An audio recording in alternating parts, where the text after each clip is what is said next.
ചേട്ടാ എത്രത്തോളം സന്തോഷമുണ്ട് ഈ ഒരു സമയത്ത്? പറഞ്ഞറിയിക്കാനാവാത്ത സന്തോഷമുണ്ട്. എത്രയോ വർഷങ്ങളായിട്ട് തൃശ്ശൂരിലെ BJP പ്രവർത്തകരുടെ ഒരു കാത്തിരിപ്പിന് ഇന്ന് വിരാമമായിരിക്കുകയാണ്. ഒരുപാട് ആളുകൾ അവരുടെ ജീവിതവും ജീവനും എല്ലാം കൊടുത്ത് പടുത്തുയർത്തിയുള്ള ഒരു പ്രസ്ഥാനമാണ്.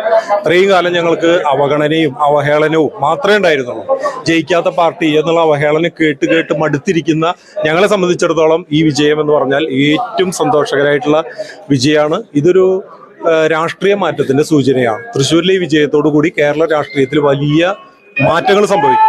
ഈ ഇടത് വലത് മുന്നണി രാഷ്ട്രീയത്തിന് ബദലായി ഒരു സംശുദ്ധമായിട്ടുള്ള ഒരു രാഷ്ട്രീയം കേരളത്തിൽ ഉണ്ടാകണമെന്ന് ആഗ്രഹിക്കുന്ന വലിയൊരു വിഭാഗം ജനങ്ങളുണ്ട്. ആ ജനങ്ങൾക്ക് ആവേശം പകരുന്ന വിജയമാണ് തൃശ്ശൂരിൽ ഉണ്ടായിട്ടുള്ളത്. വരാൻ പോകുന്ന പഞ്ചായത്ത് തെരഞ്ഞെടുപ്പിലും നിയമസഭാ തെരഞ്ഞെടുപ്പിലും ഈ വിജയം തൃശ്ശൂരിൽ ഞങ്ങൾ തുടരും. ഇപ്പോ സുരേഷ് ഗോപിയെ ചെമ്പ് ഗോപി എന്നൊക്കെ പറഞ്ഞ് ഒരുപാട് അധിക്ഷേപിച്ചിട്ടുണ്ട്. UDF-ന്റെയും LDF-ന്റെയും സൈബർ പോരാളികളൊക്കെ. ഇവരൊക്കെ ഇന്ന് എന്തവസ്ഥയിലായിരിക്കും? അവരുടെ ഭാഷയിൽ ഞങ്ങൾ അതിനൊന്നും മറുപടി പറയുന്നില്ല. കാരണം രാഷ്ട്രീയത്തിൽ മറ്റുള്ളവരെ അധിക്ഷേപിക്കുക, അപമാനിക്കുക, അഹങ്കാരം ഇതൊന്നും ഒരു രാഷ്ട്രീയത്തിന് ഭൂഷണമല്ല. പക്ഷെ കഴിഞ്ഞ കുറേ നാളുകളായിട്ട് കോൺഗ്രസ്സുകാരും CPM-കാരും പ്രത്യേകിച്ച് കോൺഗ്രസ്സുകാരും സുരേഷ് ഗോപിയെ വ്യക്തിപരമായിട്ട് അധിക്ഷേപിക്കാൻ വേണ്ടിയിട്ട് ഒരുപാട് കാര്യങ്ങൾ ചെയ്തു. അതിൽപ്പെട്ട ഒന്നാണ് ഈ ചെമ്പ് ഗോപി. അദ്ദേഹത്തിന്റെ മകളുടെ വിവാഹത്തിന് അദ്ദേഹത്തിന്റെ കുടുംബം നൽകിയിട്ടുള്ള ഒരു വഴിപാട്, അതിനെ സ്വർണത്തിൽ തീർത്ത് നൽകിയിട്ടുള്ള കിരീടത്തെ ചെമ്പ് കിരീടം എന്നൊക്കെ പറഞ്ഞ് ഒരു രാഷ്ട്രീയ പ്രവർത്തകർ ഒരിക്കലും ചെയ്യാൻ പാടില്ലാത്ത ഏറ്റവും അധമ പ്രവൃത്തിയാണ് സുരേഷ് ഗോപിയോട് കോൺഗ്രസ് ചെയ്തത്. അതിനുള്ള ജനങ്ങളുടെ മറുപടിയാണ് തെരഞ്ഞെടുപ്പിൽ കണ്ടത്. അന്നും ഞങ്ങളതിനെ പക്വമായിട്ടുള്ള മാന്യമായിട്ടുള്ള ഭാഷയിൽ മാത്രമേ മറുപടി പറഞ്ഞിട്ടുള്ളൂ. അപ്പം അതുകൊണ്ട് ഇന്നിപ്പോൾ ജയിച്ചു നിൽക്കുന്ന ഈ സമയത്തും അവരെ അധിക്ഷേപിക്കാനോ അവഹേളിക്കാനോ അപമാനിക്കാനോ ഞങ്ങൾ തയ്യാറാകുന്നില്ല. അത് ഞങ്ങളുടെ സംസ്കാരമാണ്. ഇപ്പോ ഈ നമ്മുടെ കരുവന്നൂർ വിഷയം അത് BJP-യെ സംബന്ധിച്ച് ഏറ്റവും പോസിറ്റീവായിട്ടുള്ള ഒരു ഘടകമായി മാറിയോ ഈ തെരഞ്ഞെടുപ്പ്? അല്ല, കരുവന്നൂർ വിഷയം ഞങ്ങൾ ഒരു രാഷ്ട്രീയ വിഷയമായിട്ട് കണ്ടിട്ടില്ല. അതൊരു മാനുഷികമായിട്ടുള്ളൊരു വിഷയമാണ്. ആ വിഷയം ഒരു രാഷ്ട്രീയ നേട്ടത്തിന് വേണ്ടിയിട്ടും ഞങ്ങൾ ഉപയോഗിച്ചിട്ടില്ല. അവിടെ വഞ്ചിക്കപ്പെട്ട ചതിക്കപ്പെട്ട ജനങ്ങൾക്ക് നീതി കിട്ടാൻ വേണ്ടിയിട്ട് വളരെ സത്യസന്ധമായിട്ടുള്ള ആത്മാർത്ഥമായിട്ടുള്ള ഒരു പ്രവർത്തനമാണ് ഞങ്ങളതിൽ നടത്തിയിട്ടുള്ളത്. അപ്പം അതുകൊണ്ട് അത് വോട്ട് കൊണ്ടുവരും, അത് വോട്ടിന് വേണ്ടിയിട്ട് എന്നുള്ള രീതിയിൽ ഞങ്ങൾ ആ വിഷയത്തെ കണ്ടിട്ടില്ല. ഇപ്പം കരുവന്നൂർ ഇരിങ്ങാലക്കുട മാത്രമല്ലല്ലോ, തൃശ്ശൂർ ലോക്സഭയിൽ ഇപ്പോൾ കിട്ടിയിട്ടുള്ള അറിവ് പ്രകാരം എല്ലാ സ്ഥലത്തും സുരേഷ് ഗോപി ലീഡ് നേടിയിട്ടുണ്ട്. അപ്പം അത് ഏതെങ്കിലും ഒരു വിഷയത്തിന് മുതലെടുപ്പിൽ നിന്നതായിട്ടുള്ള വിജയമല്ല. ഇതൊരു രാഷ്ട്രീയമായിട്ടുള്ള ധാർമ്മികമായിട്ടുള്ള ചരിത്രപരമായിട്ടുള്ള ഒരു വിജയമാണ്.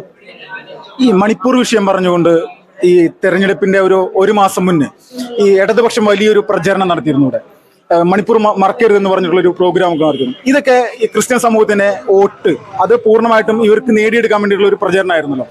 ഇത് പൂർണ്ണമായിട്ടും പരാജയപ്പെട്ടതിന്റെ ഒരു യാഥാർത്ഥ്യം. മണിപ്പൂർ വിഷയമൊക്കെ പരാജയപ്പെട്ടില്ലേ തൃശ്ശൂർ? ഈ കോൺഗ്രസിനും കമ്മ്യൂണിസ്റ്റുകാരൊക്കെ വിചാരിക്കുന്നത് ജനങ്ങൾക്ക് യാതൊരു ബുദ്ധിയില്ല എന്നുള്ളതാണ്. അവരൊരു ഭാഗത്ത് മണിപ്പൂർ വിഷയത്തിൽ കള്ളപ്രചരണം നടത്തിയിട്ട് ക്രിസ്ത്യാനികളെ പാട്ടിലാക്കാൻ വേണ്ടി ശ്രമിക്കുമ്പോൾ മറുഭാഗത്ത് ലക്ഷണമൊത്ത ഹമാസ് തീവ്രവാദികൾക്ക് വേണ്ടിയിട്ട് ഹമാസ് സംരക്ഷണ സദസ്സുകൾ ഇതേ പാർട്ടി തന്നെയാണ് സംഘടിപ്പിച്ചത്. അപ്പൊ ഇതൊക്കെ തിരിച്ചറിയാൻ വിവേചന ബുദ്ധിയിട്ടുള്ള ആളുകൾക്ക് ഇതൊക്കെ തിരിച്ചറിയാൻ വേണ്ടിയിട്ട് സാധിക്കും. മണിപ്പൂരിൽ നടന്നത് അന്നും ഇന്നും എന്നും ഞങ്ങൾ പറയുന്നു, അതൊരിക്കലും ഒരു ഹിന്ദു ക്രിസ്ത്യൻ കലാപമായിരുന്നില്ല. അത് കുക്കികളും മെയ്ത്തികളും തമ്മിലുള്ള ഒരു വംശീയമായിട്ടുള്ള ഒരു കലാപമാണ് അവിടെ നടന്നത്. അതിൽ രണ്ട് ഭാഗത്തും ക്രിസ്ത്യാനികളുണ്ട്, രണ്ട് ഭാഗത്തും ഹിന്ദുക്കളുണ്ട്. ഈ വിഷയം ക്രൈസ്തവ സഹോദരന്മാരെ ബോധ്യപ്പെടുത്താൻ വേണ്ടിയിട്ട് ഭാരതീയ ജനതാ പാർട്ടി നല്ല പരിശ്രമം നടത്തിയിട്ടുണ്ട്. പ്രത്യേകിച്ച് ഈ തെരഞ്ഞെടുപ്പിൽ വലിയ കുപ്രചാരണങ്ങൾ നടന്ന സമയത്ത് എന്താണ് മണിപ്പൂരിൽ സംഭവിച്ചത്, മണിപ്പൂരിൽ സത്യവും മിഥ്യയും എന്ന് പറഞ്ഞ് ഞങ്ങൾ ജനങ്ങളെ സമീപിച്ചിട്ടുണ്ട്. ക്രൈസ്തവ സഹോദരന്മാർ അതിൻ്റെ യാഥാർത്ഥ്യം മനസ്സിലാക്കി എന്നുള്ളത് കൊണ്ട് ക്രിസ്ത്യൻ മേഖലകളിൽ ഇത്തവണ സുരേഷ് ഗോപിക്ക് നല്ല രീതിയിൽ വോട്ടുകൾ വന്നിട്ടുണ്ട്. അപ്പോൾ ഇവരുടെ കള്ളപ്രചരണങ്ങൾ ക്രൈസ്തവ സഹോദരന്മാർ തള്ളിക്കളഞ്ഞു എന്നതിന് ഏറ്റവും വലിയ തെളിവാണ് ക്രൈസ്തവരെ നമുക്ക് ഈ തെരഞ്ഞെടുപ്പിൽ വോട്ട് ചെയ്തിട്ടുള്ളത്. ഞങ്ങൾ അവരെ കൂടി ചേർത്ത് പിടിച്ചുകൊണ്ട് മുന്നോട്ട് പോകാനാണ് തീരുമാനിച്ചിട്ടുള്ളത്. ക്രൈസ്തവ സഹോദരന്മാരെ ചേർത്ത് പിടിക്കണം എന്നുള്ളത് നരേന്ദ്രമോദിജിയുടെ ആഹ്വാനമാണ്. അത് ഞങ്ങൾ ശിരസ വഹിക്കും. ഈ UDF-ന്റെ സ്ഥാനാർത്ഥി K. മുരളീധരൻ നിയമം BJP അന്ന് 2021 നിയമത്തെ പരാജയപ്പെടുത്തി, അദ്ദേഹമാണ് പരാജയപ്പെടുത്തിയത്, സംശയമൊന്നുമില്ല. ആ ഒരു സംഭവം തൃശ്ശൂരിൽ നടത്താൻ വേണ്ടിയിട്ടല്ലേ ഇങ്ങോട്ട് കെട്ടിയെടുത്തത്? അല്ല, K. മുരളീധരൻ ഇതാണ് ഇതൊരു അദ്ദേഹത്തിന് ജയിക്കാൻ വേണ്ടിയിട്ടില്ല, BJP-യെ തോൽപ്പിക്കുക എന്നുള്ള ഒരു ദുഷ്ടലാക്കാണ് അദ്ദേഹത്തിന്റെ പ്രവൃത്തിയിൽ ഇതുവരെ ഉണ്ടായിട്ടുള്ളത്. അപ്പൊ നേമത്ത് സംഭവിച്ചത് അതാണ്. BJP-യുടെ സിറ്റിംഗ് സീറ്റാണ്, BJP ജയിക്കുമെന്ന് ഉറപ്പുള്ള നേമം സീറ്റിൽ BJP-യെ തോൽപ്പിക്കാൻ വേണ്ടി മാത്രമാണ് അദ്ദേഹം അവിടെ പോയി നിന്നത്, അദ്ദേഹത്തിന് ജയിക്കാൻ വേണ്ടിയിട്ടല്ല. അതൊരു നെറികെട്ട രാഷ്ട്രീയമാണ്. ആ നെറികെട്ട രാഷ്ട്രീയമാണ് തൃശ്ശൂരിൽ പയറ്റാൻ വേണ്ടിയിട്ട് മുരളീധരൻ തീരുമാനിച്ചത്. ആ മുരളീധരന്റെ നെറികെട്ട രാഷ്ട്രീയത്തിന് നല്ല മറുപടി തൃശ്ശൂരിലെ ജനങ്ങൾ ഇപ്പൊ കൊടുത്തു കഴിഞ്ഞു. എന്തെങ്കിലും ബുദ്ധിയോ ബോധം ഉണ്ടെങ്കിൽ ഈ തിരിച്ചടിയിൽ നിന്ന് ഇനിയെങ്കിലും ഈ നെറികെട്ട രാഷ്ട്രീയം അവസാനിപ്പിക്കാൻ മുരളീധരൻ തയ്യാറാക്കണമെന്നാണ് ഞങ്ങൾക്ക് അഭ്യർത്ഥിക്കാനുള്ളത്. പത്മജിയുടെ BJP പ്രവേശനം വലിയ ഗുണമായിട്ടുണ്ടോ തൃശ്ശൂർ? അല്ല, തീർച്ചയായിട്ടും ഭാരതീയ ജനതാ പാർട്ടിയിലേക്ക് പത്മജ ചേച്ചി ഉൾപ്പെടെ നിരവധി ആളുകൾ പാർട്ടിയിലേക്ക് വന്നിട്ടുണ്ട്. ആ വന്നതൊക്കെ ഈ തെരഞ്ഞെടുപ്പിൽ ഇത്രയും വലിയ ഒരു ലീഡ് നേടാൻ വേണ്ടിയിട്ട് ഭാരതീയ ജനതാ പാർട്ടിയെ സഹായിച്ചിട്ടുണ്ട് എന്ന കാര്യത്തിൽ യാതൊരു സംശയമില്ല. എല്ലാ വ്യക്തികൾക്കും അവരുടേതായിട്ടുള്ള സ്വാധീന മേഖലകളുണ്ട്. ആരെയും വില കുറച്ച് കാണാൻ സാധ്യമല്ല. പത്മജയൊന്നും കോൺഗ്രസിൽ നിൽക്കുന്ന സമയത്ത് അവര് വേണ്ടത്ര വില കൽപ്പിച്ചിരുന്നില്ല. പക്ഷെ അവര് BJPയിൽ വന്ന സമയത്ത് അവർക്ക് ഞങ്ങളെല്ലാ പരിഗണനയും അംഗീകാരം കൊടുത്തിട്ടുണ്ട്. ആ ആത്മാർത്ഥത അവർ പാർട്ടിയോട് തിരിച്ചു കാണിച്ചിട്ടുണ്ട്. അവരുടെ സർക്കിളിൽ അവർക്ക് സ്വാധീനിക്കാൻ സാധിക്കുന്ന മുഴുവൻ വോട്ടുകളും അവർ ഈ തെരഞ്ഞെടുപ്പിൽ സുരേഷ് ഗോപിക്ക് വേണ്ടിയിട്ട് ചെയ്യിപ്പിച്ചിട്ടുണ്ട്. ഈ തെരഞ്ഞെടുപ്പ് വിജയത്തിൽ അവർക്കും അഭിമാനിക്കാം. അവസാനമായിട്ട്, രാജ്യത്ത് നിരോധിക്കപ്പെട്ട ഇസ്ലാമിക ഭീകരവാദ പ്രസ്ഥാനമായിട്ടുള്ള പോപ്പുലർ ഫ്രണ്ട്, ഈ പോപ്പുലർ ഫ്രണ്ടിന്റെ ഒരു രാഷ്ട്രീയ സംവിധാനമായിട്ടുള്ള SDP-യുടെ വോട്ട് സ്വീകരിക്കും എന്ന് ഇവിടുത്തെ കോൺഗ്രസിന്റെ സ്ഥാനാർത്ഥി പറഞ്ഞിരുന്നു. ഇത് യഥാർത്ഥത്തിൽ ഈ തൃശ്ശൂരിലെ സ്വാഭിമാനികളായിട്ടുള്ള ദേശീയവാദികളായിട്ടുള്ള ജനങ്ങൾ ഏത് രീതിയിലാണ് കണ്ടതെന്നുള്ളതിന്റെ ഒരു ഉത്തരമാണോ ഈ ഒരു റിസൾട്ട്? അതെ, തീർച്ചയായിട്ടും. ഇപ്പൊ മുരളീധരന്റെ വോട്ട് നോക്കുന്ന സമയത്ത് മുരളീധരൻ 3-ാം സ്ഥാനത്താണല്ലോ. അപ്പൊ മുരളീധരന് കിട്ടിയിട്ടുള്ളത് രാജ്യദ്രോഹികളുടെയും കുലംകുത്തികളുടെയും രാജ്യദ്രോഹ പ്രവർത്തനം നടത്തുന്ന ആളുകളുടെ വോട്ടാണ് ഇപ്പൊ മുരളീധരൻ കിട്ടിയിട്ടുണ്ടാവാൻ സാധ്യത.